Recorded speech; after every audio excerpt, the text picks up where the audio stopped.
Ford is taking a huge gamble with its redesigned Escape crossover, transforming it into something that actually looks like a crossover.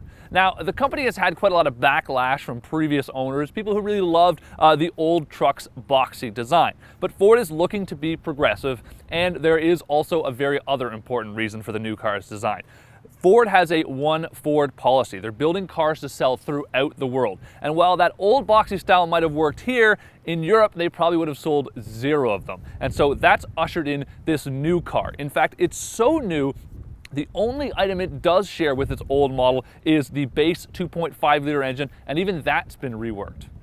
That base 2.5-liter 4-cylinder makes 168 horsepower and gets 22 miles per gallon in the city and 31 miles per gallon on the highway. Now, if you want, this is the top-of-the-line 2-liter turbocharged EcoBoost engine, and it makes 240 horsepower and 270 foot-pounds of torque, and is really designed as a V6 replacement. Now, on top of all that power, it actually gets exceptional fuel economy too, only losing 1 mile per gallon on the highway to that base 2.5-liter engine. But the real volume engine is an all-new one that Ford is adding to their lineup. It's a 1.6-liter turbocharged EcoBoost 4-cylinder, and it makes 178 horsepower and just a little bit more torque than that. And it actually gets the best fuel economy of the bunch at 24 miles per gallon in the city and 33 miles per gallon on the highway. Ford says the 2013 Escape has 11 segment-exclusive features. Now, along with items like that My Ford Touch system, there are a lot of others. We're talking about a cross-traffic alert system that will actually let you know when you're reversing out of a parking spot if there's an object moving in from either side. There are also front and rear park assist systems that will beep and let you know how close you're getting to the curb or the inside of your garage, as the case may be. There's also, on the EcoBoost models, active grille shutters, which actually close off at highway speeds to help make the car aerodynamic.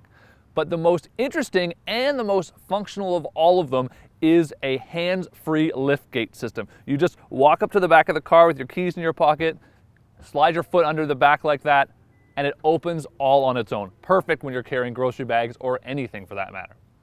The Escape drives much as you might expect for a modern Ford product, and that's definitely a good thing. It's actually based on the same chassis as the Ford Focus, itself quite a dynamic little package. So we are impressed with it. It actually is quite chuckable, and the steering, electric power steering at that, is quite accurate. So we have no complaints there.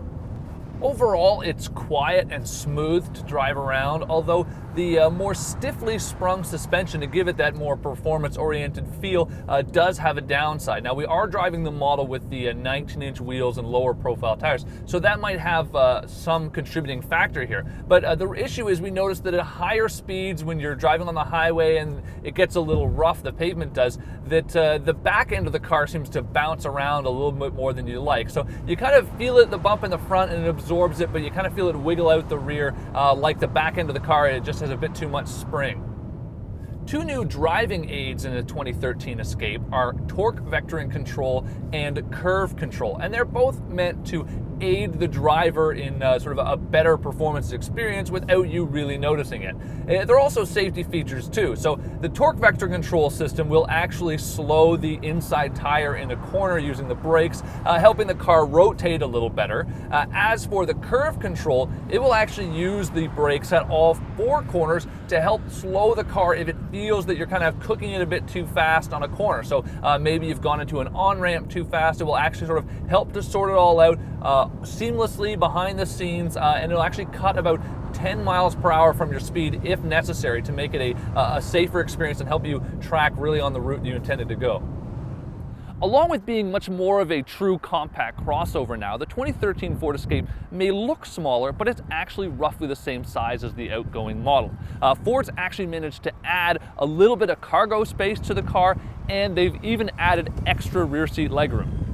Combine that with the much improved fuel economy, class leading in fact, lots of technology, and even a lot of segment exclusive options on this vehicle, and you've got a much improved package. Now, the Ford faithful may cry foul about this new sleek design, but there's little doubt that this is a vastly improved Ford Escape.